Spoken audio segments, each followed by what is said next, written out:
Bandeirantes acontece.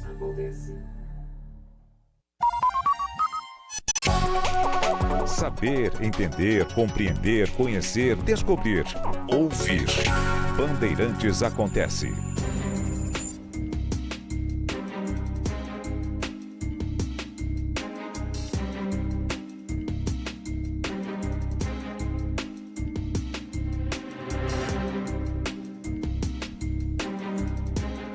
O dólar, claro, tem influência direta sobre preços internos e, portanto, sobre a inflação. O dólar mais alto significa parte do diesel que o Brasil utiliza estará mais caro. O Brasil, dependendo do momento, chega a importar 30% do diesel que utiliza. Gasolina fica mais cara, porque parte dela também é importada. O diesel mais caro significa que a produção agrícola se torna mais custosa, porque é com diesel que são tocados os tratores, as colheitadeiras, as plantadeiras, os caminhões que distribuem a mercadoria, que pegam a soja, o feijão, o arroz, a batata, o milho na fazenda, levam para os armazéns, onde há pesagem, onde há uma nova ensacagem, tudo isso é feito com caminhão. E não é só isso. Os insumos ficam mais caros, os adubos ficam mais caros, a comida fica mais cara. E muitas vezes há uma associação da elevação do dólar com problemas climáticos, como tivemos este ano, uma seca muito prolongada. O dólar também, claro, atinge a produção industrial, porque uma parte dessa produção industrial utiliza insumos importados. Faz também com que produtos que abastecem o mercado interno e, portanto, em tese, não tem relação com o mercado externo e, portanto, com o dólar, fiquem mais caros, porque há uma elevação do preço internacional daquele produto, o que faz com que, mesmo sendo produzido aqui, ele fique mais caro para os brasileiros. O trigo fica mais caro.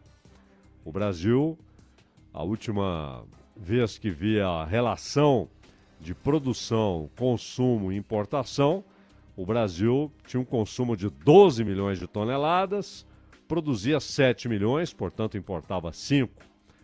E havia até um otimismo, porque o Brasil pode se tornar não apenas autossuficiente, mas ter trigo para exportar. Só que isso ainda não aconteceu.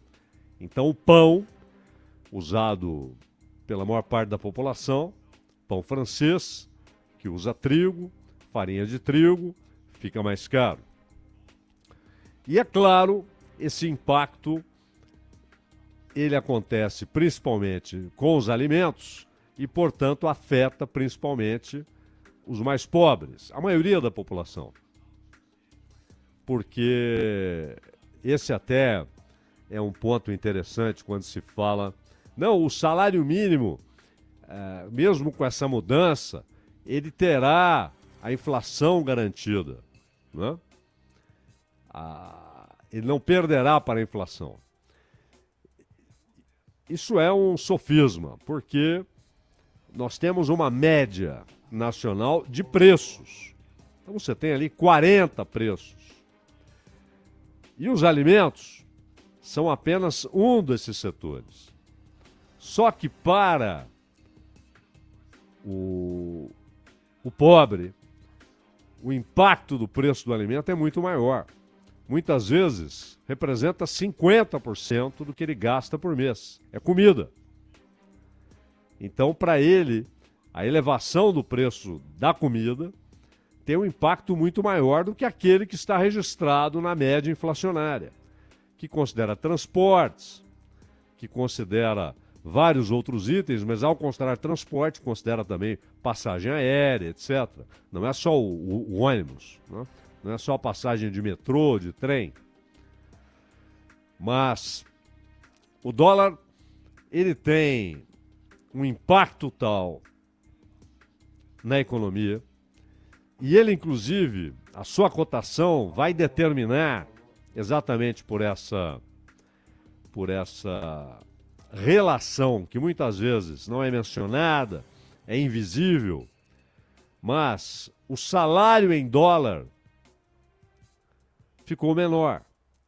Mas não é só isso. Alguém pode dizer, bom, ficou menor em dólar, mas eu não uso dólar.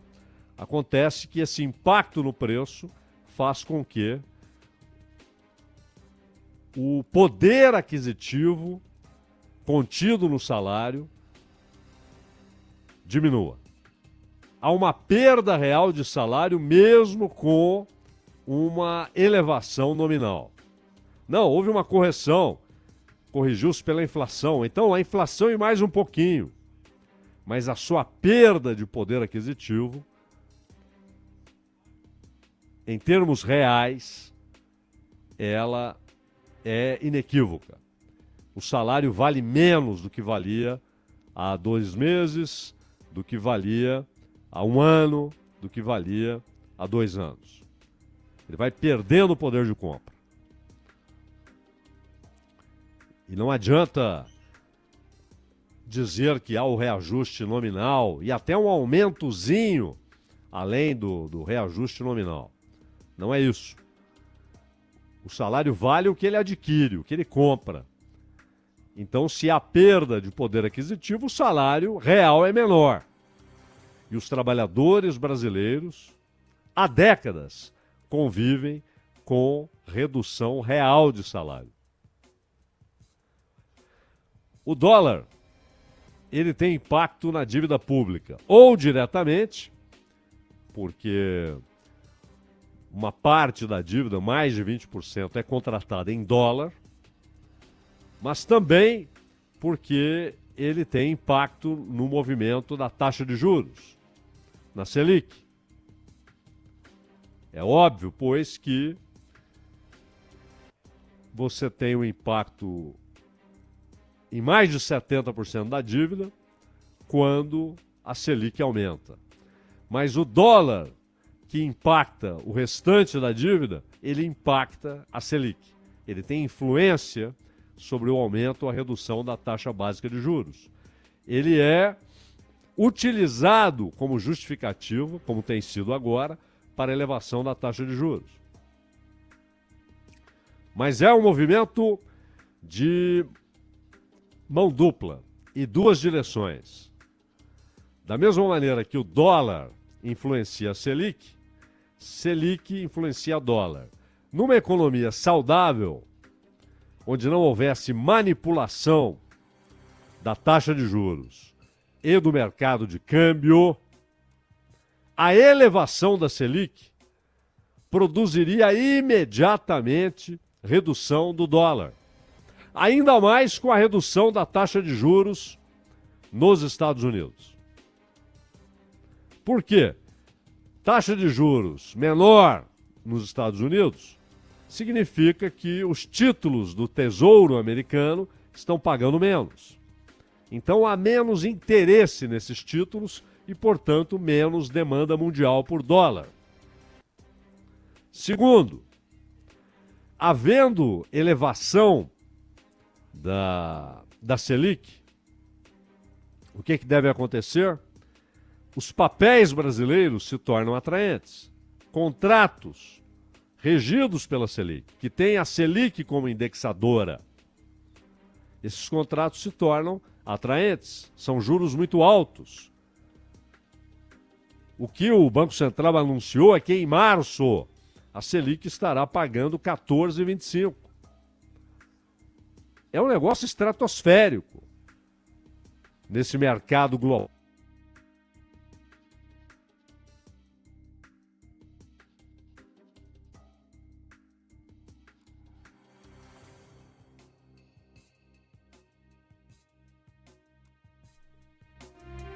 A gente perdeu a conexão com o Zaidan, a gente já retoma em instantes aqui para a continuidade do tema de abertura do Acontece.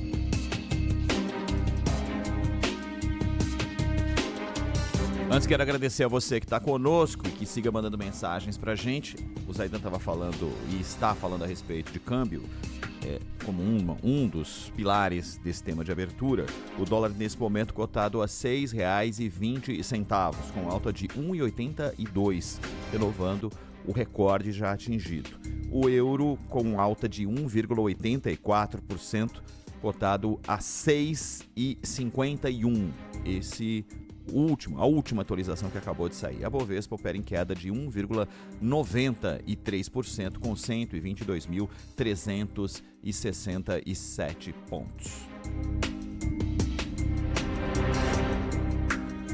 A gente faz uma pequena pausa, volta em instantes aqui com a sequência do tema de abertura com o Cláudio Zaidan. Não saia daí.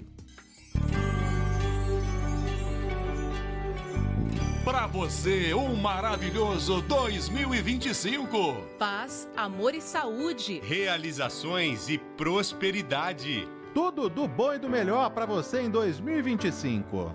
A Rádio Bandeirantes deseja a todos um feliz ano novo. Foi bom eu ficar com você o ano inteiro. Pode crer, foi legal te encontrar.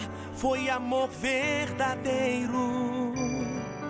No carro, na rua, no bar, estou sempre contigo. Toda vez que você precisar, você tem um amigo. Estou pro que der e vier, conte sempre comigo. Em 2025, tamo junto na Rádio Bandeirantes. Feliz Ano Novo! Paz, amor e saúde. Com você, primavera, verão, no outono ou no inverno. Muita luz, grandes sonhos. Que a esperança se renove. Sucesso e alegria, que seja incrível. Leva o meu som contigo, leva e me faz a sua festa. Quero ver você feliz. Em 2025, a Bandeirantes estará com você em cada segundo. Feliz Ano Novo! Muitas conquistas! Leva o meu som contigo, leva e me faz a tua festa. Quero ver você feliz. Eu quero ver você feliz. Leva o meu som contigo, leva e me faz a tua festa. Quero ver você feliz.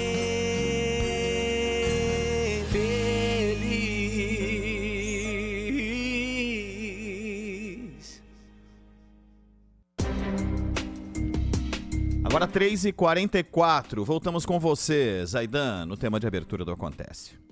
Pois não, Ronald, vamos lá. A gente falava aqui sobre por que a redução da taxa de juros nos Estados Unidos e a elevação da taxa de juros no Brasil.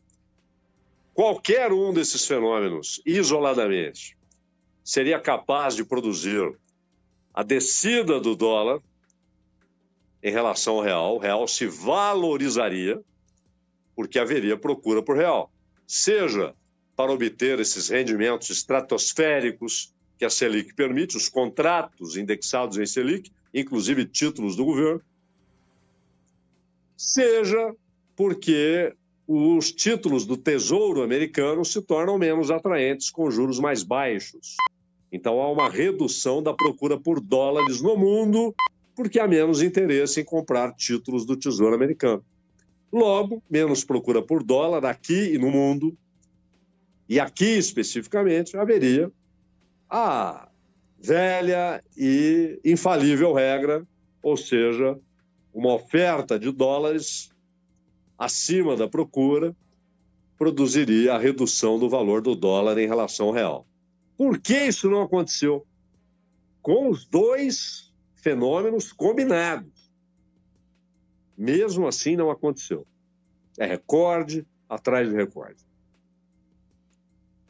Ah, mas é porque havia dúvida se o Congresso votaria. Está votando. Ah, mas o pacote não é suficientemente capaz de modificar a situação fiscal, ainda que nem houvesse pacote. Ainda que nem houvesse pacote. Sim, o pacote terá impacto.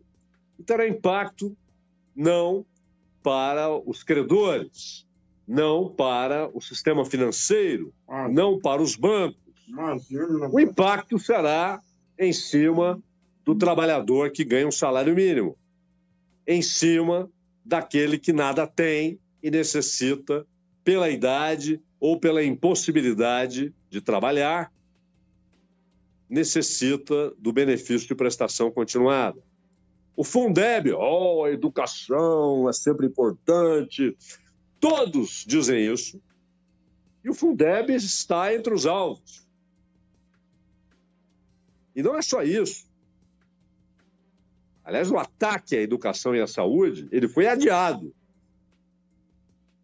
Ou alguém duvida que os movimentos são em direção à desvinculação do orçamento público para a educação e saúde em relação à receita? Alguém duvida que haverá uma PEC no meio do caminho alterando o texto constitucional? Então, novos ataques à Previdência, tudo isso está garantido. Tudo que queriam está acontecendo e vai continuar acontecendo. A marcha será nessa direção. Por que, então, a desconfiança que leva à procura por dólares?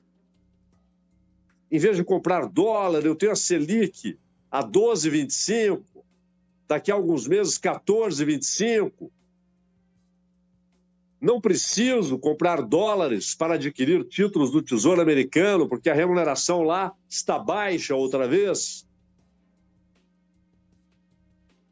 Mas acontece que o Trump pode, com as tarifas, produzir inflação, e isso vai elevar a taxa de juros lá. Tenham paciência. Tenham paciência. O tempo necessário para que haja esse movimento com causas específicas e efeitos específicos, previsíveis, não tem nada a ver com a cotação do dólar hoje. Nada. Absolutamente nada. Uma coisa é o sujeito especular. Outra coisa é manipular. A especulação, ela contém uma aposta. Ela pressupõe uma aposta. Eu acho que vai acontecer isso.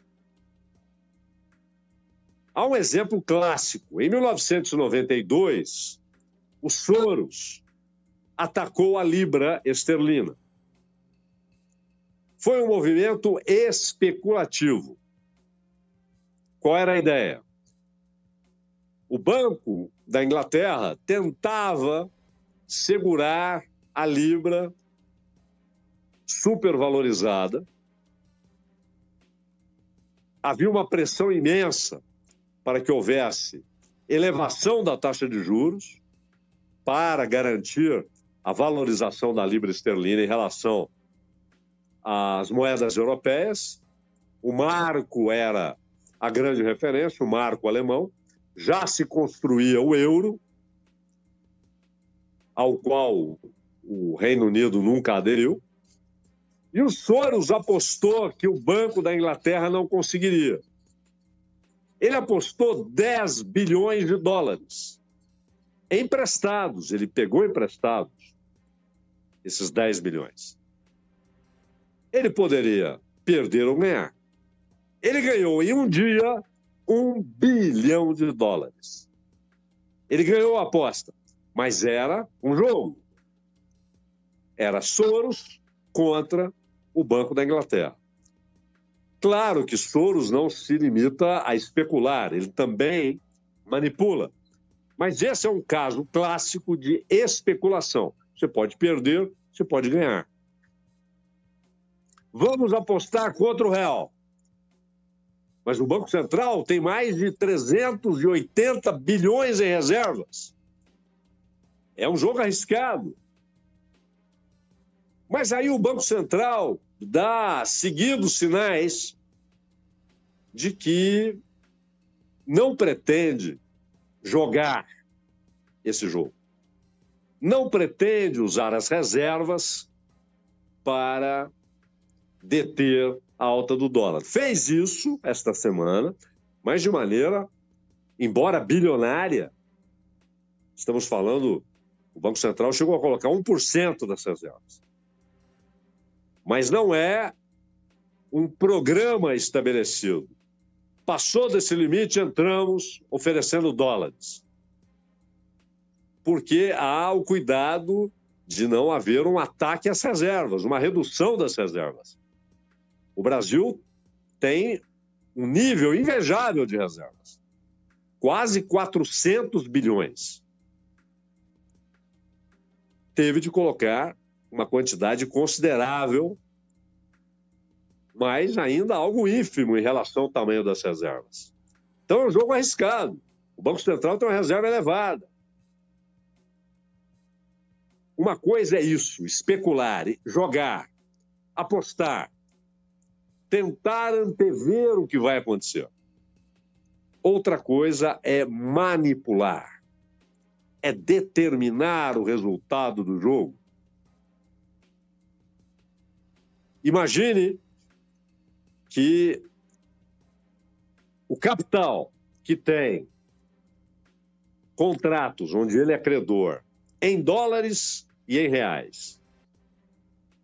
O contrato por dólar é regido, obviamente, pelo câmbio. O contrato em reais é regido pela taxa básica de juros, majoritariamente. Há alguns contratos que têm como indexador o movimento inflacionário, né, o índice de inflação.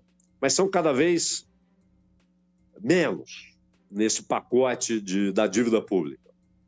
A maior parte é Selic. E há também os contratos em dólares, que são minoritários, a maior parte da dívida brasileira é em reais, diferentemente da Argentina, a dívida é em dólar. Então, o manipulador, ele consegue produzir demanda por dólar, produzir demanda por real, consegue produzir um ambiente que leva à elevação da Selic. Então ele tem todos os instrumentos na mão. Ele manda no jogo. Ele é capaz de determinar o ambiente que empurra o Banco Central, sempre obediente ao que diz o capital financeiro. O Banco Central divulga o ambiente que encontrou no mercado financeiro e, por isso, as pessoas estranham quando o Banco Central entra em crise existencial porque os brasileiros estão consumindo mais, ou houve uma pequena elevação no salário médio, ou uma pequena elevação, mais grave ainda, na renda média. Vão consumir mais. E aí nós temos o hiato do produto, ou seja, a oferta não vai acompanhar e haverá inflação. Acontece que a elevação da Selic reduz ainda mais a possibilidade de aumento da oferta, porque haverá menos investimento produtivo. Ontem, o Ronald Gimenez selecionou uma notícia muito interessante que mostra reação de empresários de diversos setores, inclusive no setor de cana-de-açúcar, Cosan, produção de álcool, produção de açúcar, produção de energia, inclusive. Os caras hoje produzem energia com bagaço de cana. E dizendo o seguinte: vamos segurar, investimento produtivo não. Os caras estão olhando para 2025 e estão vendo os efeitos dessa elevação da taxa de juros. Não vão investir. Construção civil, que gera emprego. Que bom, hein, pessoal do Banco Central? O setor que gera empregos adia investimentos. Haverá menos emprego, menos salário, menos consumo. Mas vamos continuar? Mais fome, mais pobreza, mais miséria. E os mesmos que conseguem colocar o Banco Central dentro do laço, com o pescocinho na corda, esses mesmos têm enorme poder para produzir demanda por dólar, porque tem reais para isso. Mas também tem dólares para produzir demanda por real, quando é o caso. Ora, tamanha força, tamanho poder, tamanha influência, inclusive, sobre os preços, como dissemos no início, significa, inevitavelmente, poder político. O dólar é poderoso demais para não ser usado politicamente. Ele é poderoso demais para não ser usado como arma política. E da mesma maneira que o Soros simplesmente levou o Banco da Inglaterra à lona, os especuladores, mas principalmente os manipuladores, que têm um ponto de partida, que é um imenso poder financeiro, eles enxergam o Estado como aquilo que o Estado é, e aquilo que a maior parte da sociedade, da imprensa e da academia não enxerga. Que o Estado é instrumento político da classe dominante. E, portanto, ele não deve ser abstraído das preocupações do capital financeiro. É preciso tê-lo sob controle. Inclusive, para movimentos bruscos, golpes quando necessário, enfraquecimento de governos quando necessário, além do poder global. Mas esse é um poder do império, um poder dos Estados Unidos, que é estabelecer sanções, quebrar países, cercar países, bloqueá-los, simplesmente com o poder do dólar. Além de roubar reservas, porque elas estão em dólar. E é por isso que Donald Trump tem dito que os Estados Unidos não admitirão a desdolarização. E, por enquanto, ele está ameaçando com super tarifas aqueles que desdolarizarem suas relações comerciais e financeiras internacionais. Mas também as armas, as forças armadas dos Estados Unidos são sempre um recurso à mão. O jogo é muito pesado. Muito pesado. E governos que ameaçam ou que representam, ainda que timidamente, muito timidamente, alguma contestação a essa ordem, inclusive a ideia de adesão à desdolarização, serão atacados de diversas maneiras. E não só pelo Estado imperial, mas pelo capital que rege o Estado imperial. E seus diversos departamentos, suas subsidiárias, suas filiais, seus protetorados pelo mundo. Não há causa econômica para dólar a 6,3, 6,10, 6,15, 6,20. Não há. Mas há motivos políticos. Mas tudo isso é um jogo que não é inédito. Já aconteceu dezenas de vezes nos últimos 120 anos. E principalmente nos últimos 70 anos.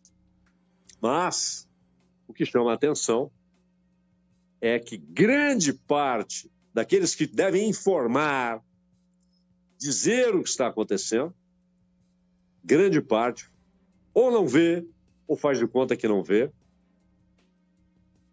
e fica apontando para as declarações do presidente da República provocaram a elevação do dólar.